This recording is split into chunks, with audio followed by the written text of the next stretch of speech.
Hola, bueno, vamos a responder algunas preguntas interesantísimas que me llegan de parte de Isabel Tamayo acerca de un arte tan vigente y tan actual como clásico, la radionovela, o más bien las radioficciones, que me parece una cosa interesantísima, generalmente llamadas radioteatros o radionovelas, justamente porque son ficciones que van por entregas. Va una serie de preguntas que hacen que nos preguntemos, valga la redundancia, hoy, en este tiempo de imagen fuerte, intensa, multimedial, algunas cuestiones esenciales. La primera pregunta: ¿qué mecanismos pone en acción el oyente para construir las imágenes mentales a partir del sonido? Bueno, es una buena pregunta que es un poco difícil de responder. ¿Qué mecanismos? Deberíamos investigar, pero sí que es un punto de partida que necesitamos tener en cuenta para saber que hace falta también una educación del público en los aspectos sonoros. Hace falta una educación perceptiva del público, porque si bien el público en el teatro y en todas las artes vivas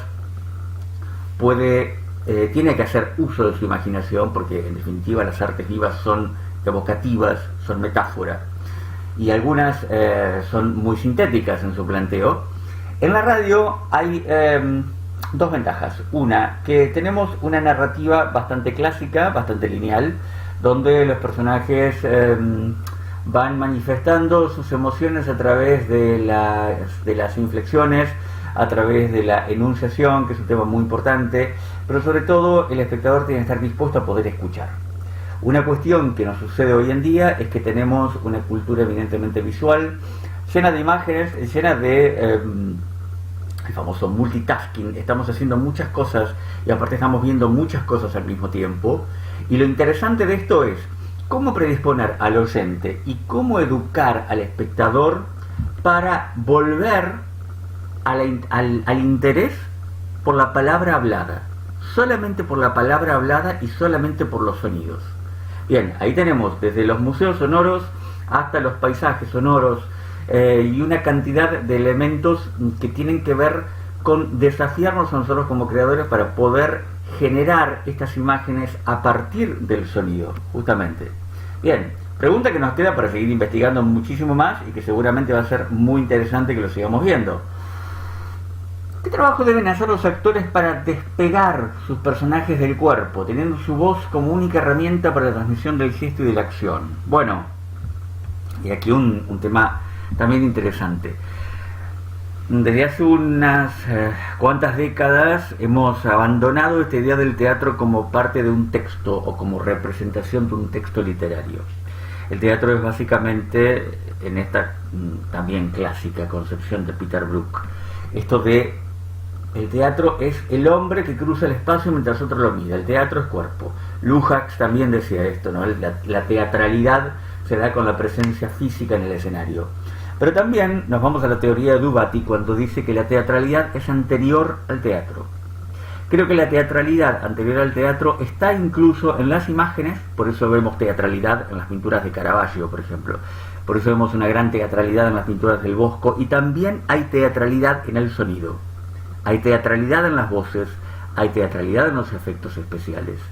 Y aunque estemos, como en el caso del teatro ciego, completamente oscuras y con los ojos vendados, a través de los sonidos y a través de esas sensaciones podemos percibir lo que está sucediendo. Bueno, ahí una de las cosas nos viene a responder parte de la pregunta 1, ¿no? La audición es uno de los sentidos por los cuales nosotros podemos percibir y podemos inferir a través de nuestra memoria sensorial qué es lo que está sucediendo.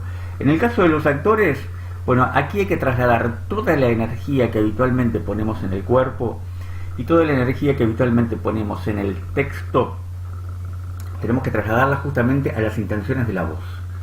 La inflexión de la voz es sumamente importante y sobre todo hace también aparte del acto de belleza que es la actuación. Muchas veces me quedo pensando que bien, el cuerpo de los actores está bien, las situaciones están bien, pero falta esta forma de decir que algunas otras escuelas actorales en otros países, sobre todo, lo tienen, esa manera de los actores de formación más clásica de poder decir de determinada forma. A veces el punto en contra de nuestro realismo actual puede llegar a ser este, ¿no? En pos de ser naturalistas, en pos de lograr que nos creamos lo que está sucediendo, olvidamos de alguna manera también la belleza y la musicalidad de las palabras. Bueno, esto es algo que los actores de radioteatro tienen que recuperar. La energía que no van a poner en el cuerpo y en la acción, la van a poner en la voz. Creo que se trata del mismo mecanismo, pero también creo que en este caso se necesita un entrenamiento y una buena dirección de actores para lograr que esto suceda en el micrófono cuando la única realidad posible es la que estamos imaginando. ¿Qué diseños dramáticos deben aplicar los guionistas de radio para escribir y editar con ritmo sostenido una historia en entregas? Bueno, yo creo que hoy que estamos en el reinado de las series, como las series son narrativas en entrega, ¿no? Entonces, en el reinado de las series, que son visualmente muy ricas, muy potentes, muy impactantes, creo que los guionistas tenemos el gran trabajo de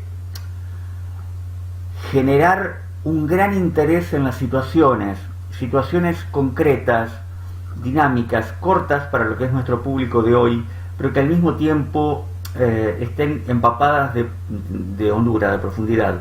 Entonces es sumamente importante que podamos trabajar con situaciones breves, contundentes, claras, concretas. Sucede esto, sucede esto, sucede esto. Tiene que haber una posibilidad de escribir con muchísima síntesis y a la vez de no escatimar esfuerzos en crear los ambientes sonoros. Creo que eso es algo sumamente importante que permite crear situaciones que sean fácilmente asimilables. De alguna manera el radioteatro también tiene el contexto de la radio como herramienta de comunicación, ¿no? O de la televisión como herramienta de comunicación. Así como el periodista tiene que narrar en pocas palabras una cantidad de hechos que suceden para dar cuenta de su impacto, creo que también en el caso de la ficción radial necesitamos, con pocas palabras y con escasos recursos, donde la escasez es una característica propia del lenguaje, ahí directamente tenemos que poder ser económicos y al mismo tiempo ricos. ¿Cuál es el mecanismo esencial? La selección cuidadosa y criteriosa de los elementos, sobre todo para dibujar cada personaje, habida cuenta de que no tenemos el auxilio de una imagen, de que no tenemos el auxilio de un vestuario, ni que tampoco tenemos el auxilio de una luz o una ambientación. Tampoco el de las cámaras y sus diversos planos en la radio. Solamente tenemos la voz, el sonido y las posibilidades del micrófono. Entonces, ser muy concretos y saber muy bien qué es lo que estamos buscando, esto en todos los casos, ¿no? Pero especialmente en el radioteatro, saber muy bien qué es lo que estamos buscando para poder justamente encaminar la definición de un personaje a través de la voz. Vamos a ver las otras preguntas que son muy interesantes. La cuarta. Como autor de musical, ¿cómo organizas la puesta sonora?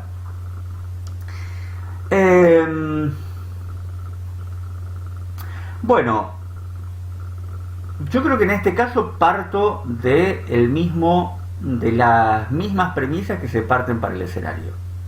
Básicamente hay una narración. La narración en el teatro musical alterna, al menos en alguna forma el teatro musical alterna el recitativo y el aria, o las escenas dialogadas y las escenas cantadas, o las escenas dialogadas y las canciones. Básicamente es la misma. Creo que la música es muy importante. Me remito un poco también a la vieja historia del célebre Alberto Migré, cuando él elegía específicamente una banda sonora muy rica para sus telenovelas. En el radioteatro pasa lo mismo.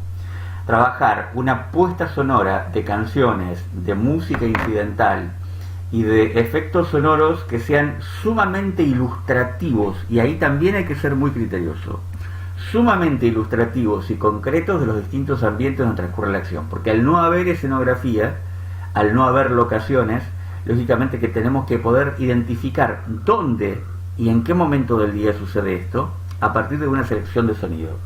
hay que ser sumamente minucioso en esa cuestión para poder trabajar en punto por punto y poder presentar los ambientes, como decíamos antes, de la misma manera en que presentamos a los personajes, con precisión, definidamente.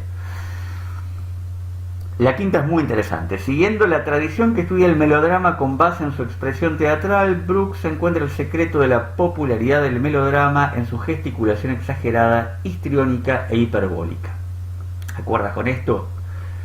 Bueno, yo creo que sí, históricamente el melodrama ha sido hiperbólico. No por nada se ha quedado como una muletilla bastante común, ¿no? No sé, en cierta generación, como, no seas tan melodramático. O sí, lo melodramático está caracterizado por lo hiperbólico. De todos modos, creo que en el radioteatro va a haber algo de esto hiperbólico, porque justamente al haber escasez de recursos, o al haber un único recurso, lo que vamos a necesitar es los acentos, ahí sí. Pero al mismo tiempo, esto que el radioteatro clásico se ha caracterizado justamente por esta cosa hiperbólica en el decir que tenía que ver con la escuela de la declamación y que tenía que ver con también con esta herencia melodramática, ¿no? Y con esta herencia de los actores clásicos formados en la tragedia. Entonces, la cosa era naturalmente enorme. Hoy nuestra percepción de los personajes ha cambiado. Hoy, si entramos a la cuestión hiperbólica, corremos el riesgo de verlo como una sobreactuación y por lo tanto eso, ¿qué es lo que molesta? No es que molesta, nos cambia el registro, lo vemos o bien como una parodia o bien como una mala actuación. Entonces, nuestro gran desafío de hoy, hacer radioteatro hoy día, en el 2020, es cómo lograr esas mismas pautas del melodrama, de la radionovela, pero que al mismo tiempo sean tan naturalistas como el recurso permita. Y ahí es cuando nos encontramos justamente con todo este combo de situaciones. Cómo escribirlo, cómo decirlo, ¿sí? Y cómo sonorizarlo. Y vamos a la última que, bueno, en realidad son todas muy interesantes, ¿no? Pero ¿qué universos expandidos son posibles e incluso necesarios para ampliar la percepción y la empatía con los seres de ficción? Bueno, muy bien, acá tenemos las redes sociales. Lo hipermedial, no solamente a través de los podcasts, que son interesantísimos en cuanto a permitir la interacción del público con los personajes, sino incluso la posibilidad de las imágenes a través de redes sociales, que son las que permiten el diálogo, la interacción y la permanente identificación del personaje en primera persona, ¿sí? Entonces, me parece que es sumamente importante que podamos apoyar, porque no podemos negar que estamos en una era de la imagen, no podemos negar que la imagen es sumamente fuerte y sobre todo que necesitamos, en algún momento el espectador va a necesitar ver a esos personajes, que también es un encuentro muy fuerte, porque una cosa es como uno los imagina y otra cosa es cómo se ven realmente. Entonces hoy la imagen es ineludible. Entonces los universos expandidos, como los perfiles personales de personajes en Instagram, o los blogs, o los videos de backstage, y todas estas cuestiones tienen mucho que ver para generar estos mundos con los cuales también la ficción por entregas actual nos regala las precuelas, los spin-offs, las secuelas y todo lo demás que hace que ese universo sea mucho más interesante. Actualmente estamos trabajando justamente en el piloto de Simple Vicente, un proyecto de radionovela musical multimedial, sobre la cual les contaré más adelante. Pero mientras tanto, les agradezco haberme invitado a esta entrevista y esperamos que estas preguntas puedan abrir diálogo para intercambiar muchas más ideas y experiencias.